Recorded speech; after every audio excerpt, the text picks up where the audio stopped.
People bringing people together, one hobby, one meal, one conversation at a time, all over. You could do it all over the world, all over the country. Speaking of all over the place, I don't know where our next guest is coming to us from today, but she's a woman who has always is all over the place, doing all kind of things. A Renaissance woman, Jimmy Mack. We could call this next woman a Renaissance woman, right? Oh my, absolutely. She's like a Van Morrison song. She's ever present everywhere. I mean, that's it. I love that. Yes, Dre? There's not a lot of women I'll wear a dress for, Ellen, okay? Aw, there it is. Yeah. There it is. Dre's got nice knees. I'll write that down in my That ain't biography. all, Ellen. That ain't all. I got nice Ellen. ankles too, Ellen. I'm telling Okay, you. Okay. Phone Master Dre is keeping it okay. Lindsay, would you? I reposted that, Dre. I put that on my Facebook page. It's out there now. It's out there. It's out there. Only for you, Ellen. Only for you would Phone Master Dre don a slip. That's it, right there. That's the name of a new character, by the way, Donna Slip. No, okay, go ahead. Lindsay, would you care to do this? You want me to do this? Sure. Well, I love this next lady, and I love that you always say voila. It's voia. Ellen Voie, because everybody looks, it's spelled Voie. And no, I'm sure you've gotten all kinds of pronunciations over your life, Ellen, right? Oh, yeah. And some people give it a French, like voix, when they say that. And I'm like, and they'll apologize and they'll say, no, I like the way you said it better than the way it really is. But it's really Norwegian. And in Norway, it's spelled Woie, but it's pronounced Voia. So it's very Norwegian. It's not French. Ellen Voie, who is as fancy as she wants to be. French, Spanish, English, whatever she wants to be. Voila, it's Voia, but it's Voia either way. Ellen Voie is joining us next. Of course, she founded the Women in Trucking Association back in 2007. Their mission over there, if you don't already know yet, is to promote the employment of women in the trucking industry. What a novel idea. What are you talking about? Dreamer, get your head out of the clouds. It'll never work. It'll never work. Well, because you're a woman in trucking, Lindsay.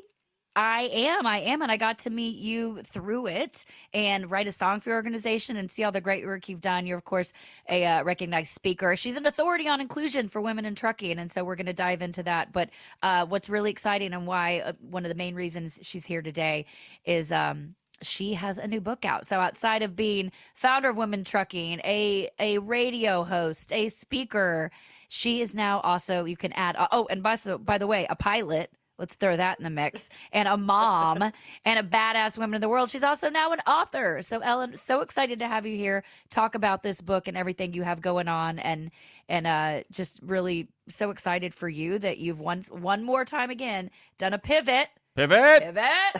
And into this new world. So welcome. Thank you. And thank you for letting me talk about it on your show, because I'm so excited. And it is a bestseller. And part of that is because of our friend David Owen, who bought a copy for everyone who's attending his conference in October. So nice. If you attend, But so the book is called From Dispatcher to Disruptor. And it's really about my journey. And it's all the challenges I faced in starting Women in Trucking, the challenges in the industry, some issues that the industry still has to tackle, and things that the struggles that I went through to create the organization. And it's just it's really kind of my history, my bio almost. Well, one of the fun things about reading it, Ellen, is the fact that you always made sense to me. It wasn't like this woman makes no sense. But I always love a good kind of origin story, the kind of like, we often don't realize that we look back on the events of our life and the things that we want to do when we're growing up. And sometimes we don't end up exactly in the place we thought we would, but we look back over all the places that we've been, and it all seems to add up to a sort of logical conclusion. And in kind of going through the story, and you can talk about this for a little bit, the idea that were you able to kind of look back and say, oh, no, this is exactly where, maybe not where I planned to be, but exactly where I needed to be? Oh, exactly. If you would ask me in high school if I thought I'd enter the trucking industry, I had an uncle who was a truck driver, and it's very, very stereotypical. He looked and acted like a truck driver, had the cigar in his mouth and, the driver's belly. And, that was the only the only introduction I knew in trucking. But then when, the world just changes I'll say a heartbeat. And for anyone who reads the book, it starts out with your mom is in a coma. And I was working at a steel fabricating plant. I got a call. My mom was in a coma. I literally walked out, and I didn't go back. I was only 20 years old. I didn't go back for, it was at least 2 weeks. The funeral, I moved out of my apartment, and I walked back, and they said, well, the president wants to talk to you. And I thought, well, what the hell? He's gonna fire me, which I totally deserved because I literally just walked out. He sat me down and he said, we'd like to move you into the traffic department. We'll send you to school for traffic and transportation management, and we'll give you a big raise. I mean, that was what greeted me after my mom's funeral. So that changed my life. That put me in the trucking industry. So here I am.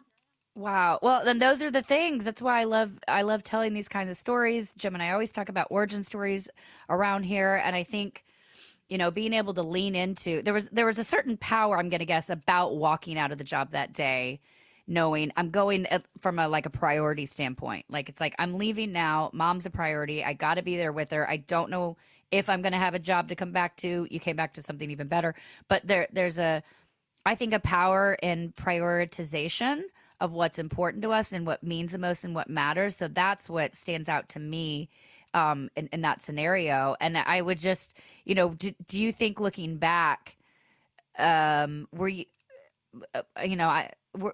looking back, were you able to perhaps know in that moment there's something shifting here and I don't know what? Or do you think that that moment was sort of the tragedy that you can recognize now shifted the rest of your life? Because you already said it changed your life, but were you aware of that in the moment, I guess? No, and that's a great question, Lindsay, because all I cared about was saying goodbye to my mom. That's all I cared about. And it was too late. I drove to the hospital, sat next to her bed, and she died, about a couple days later.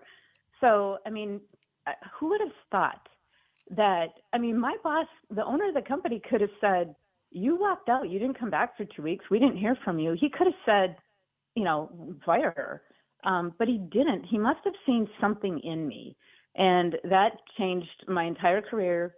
Went to school for traffic and transportation management, became the assistant traffic manager, then traffic manager, then did consulting for 18 years, ended up, working at Trucker Buddy for a while. But then I got hired by Schneider, and they said, help us figure out how to attract and retain non-traditional groups. And that included women. And when I started doing my research on how do we get more women in this industry, I felt like the industry was missing 50% of the population. And at the time, the frustrating thing was that suddenly the light bulbs were coming on for them, and they're like, oh, we could fill seats. And I'm like, no. I want you to hire women because of what women bring to the industry, not just to fill a seat. And it took me a number of years to convince them, because there was no data at that time. Nobody knew. They didn't even know what percentage of their drivers were female. So it took me a while to get them to understand that women have a different reason for entering the industry and also for leaving.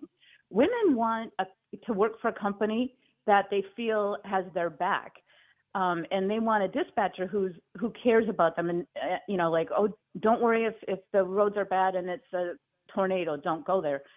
Men are looking for pay parity. Men are like, if you get that gravy load, I want a gravy load, and data has proven this. So carriers need to realize women are looking for a different thing in the industry, and women leave for different reasons. So it took me years to get them to realize that women are different. What often happens in corporate environments, and this is an enculturation thing, not a biological imperative by any stretch of the imagination, is that often women are told there are only so many seats at the table for you, so here's a knife, sort it out. I'm wondering, Ellen, if the fact, the generosity of that happenstance moment where literally you think you're going to be fired and instead it ends up flipping into, I'm actually going to present you with an opportunity that's going to change your life, if in some ways that becomes the seed for how you actually act in the corporate world, how you act behind a desk and on the floor, in the sense that you're always looking for people who might have a different perspective and deserve a break and deserve to be heard. that sometimes reaching out to people who might be in the corner and saying, from where you're standing, what do you see that could make things different around here? And I'm kind of curious, have you been like aware of that throughout your career? Because that's what you're kind of known for. The idea is there's a perspective you're not looking at. Maybe we should kind of go ask those folks. Do you understand what I'm asking here? Exactly. Yeah. Oh, yeah, I do. And that's why Women in Trucking is a dues-based membership organization, because every decision I ever made as CEO of Women in Trucking was based on feedback from our members, and especially driver members, because, you know, we were really trying to increase women in the driver's seat as well as women in all other levels of the industry. But women in the driver's seat had a lot more physical challenges, you know, like the trucks and the truck stops. When I started, it was a locker room type shower. They didn't even have private showers. So if you wanted to shower, you had to hope someone would stand at the door. I mean, those are the kind of challenges. And the uniforms and the truck ergonomics and things like that, they needed a voice. I knew that our driver population needed a voice for someone to stand up for them and say, hey, we need to create change here. So I'm glad you said that, Jimmy, because it's all about what did the members want. And I think that's why Women in Trucking grew so dramatically, because it was like, all I am is your voice. I'm just trying to give you a voice and take it to the right people. So speaking of getting it to the right people, and this book, From Dispatcher to Disruptor, I love the title, by the way. Obviously, we're still. I love, by the way, when you went back into trucking and said went back talking at the beginning of trucking. It's like we want you to think of what was the term you used? Groups of people, non-traditional groups of people, which included women, which is obviously mind blowing. But we don't say male dominated environment. We say male populated. Male populated. Oh, I like that. Thank you for that. Thank you for that shift. So speaking of the male populated industry that we're still in now, it's shifted. We're moving the needle up a little bit here. But why should men read this book? Because obviously that's still the majority of the audience. Why should men read your book as it pertains to helping them with an understanding that will actually make them thrive in their own business? Well, each chapter is broken down into a topic. And so one topic might be the truck cab design and ergonomics. So a lot of times when I stand up and talk in front of men, they'll say, I hadn't thought about that. And so I want them to read the book and think about it and think, you know, I never thought that, you know, we needed to change the cab of the truck so that women can reach the pedals and see over the dash. I mean, oh my gosh, that's a safety issue, you know. So I want them to read the book so that they see what challenges women are facing, but not just drivers. I mean, I wasn't a driver. I did get my CDL just to experience it, but I was in the corporate world and I had a lot of challenges. In fact, I started out when I was 20 years old and I was a traffic manager at a steel fabricating plant, and everybody had to go by tariffs instead of because it was before deregulation. Believe me, I'm that old. So I got offered pot. I got offered dates with brewers. I got offered, they didn't know what to do with me, because here I was, 20 years old, responsible for all this raw steel coming into our 3 plants and all the material and handling equipment going out, which was not very damageable, and it was very heavy, so it was very high price shipping, and they wanted my freight. They didn't know how to treat me. And wow. That's in part of the book too. Yeah, there's a lot of women who have been in the industry for years who can relate to some of the things that I say in there. It was a whole different environment, and I'm glad that it's a better environment now. And one of the biggest difference I've seen is 20, 30, 40 years ago, female drivers did not want to be noticed. They would do their job. They didn't want people to notice them. Now, female drivers, yep, notice me, and I want you to hear me. So that's the biggest change I've seen, and I hope I've been part of that momentum. Wow. Really quickly, to ask a man, why would a man want to read this book? I can tell you a good reason. I was actually able to remind myself of the value lesson that no detour is ever taking you actually off the course you're meant to be. You know, you and I had talked about the idea that you actually started off wanting to be Barbara Walters, and there it was in the book. Yeah. But the other thing that's really cool is that people also, you know, will understand that if you actually take a gig as the first female disc jockey at a particular station, that actually is a detour that you take that actually gets you back on track, because once you make the move into the idea of becoming an advocate for women's issues in truck driving, you're able to get in front of that microphone and go to work because you had the experience. Cometh the moment. Isn't that amazing? Cometh the moment. Yeah. Cometh the Voie. Cometh the woman. Yeah, I mean, there you Woman. go. There you go. Yeah. Well, hey, It's speaking of that, absolutely amazing. I was just Fine. going to tell you, Ellen, in the chat right now, Marshall Platter wants to give a shout out saying that you're such a classy lady, and reminding he's a charter member of Women in Trucking. I think that's important to remember. I love the men that are members of Women in Trucking. That sums it all I up. do too. It sums And it all thanks, up. Marshall. Yes, thank you, Marshall. Sorry, Ellen, we are out of time. Hope to talk to you again soon. Everyone, head on over to Ellen Voie, voie.com to find out what she's got going on. Get the book. It's out.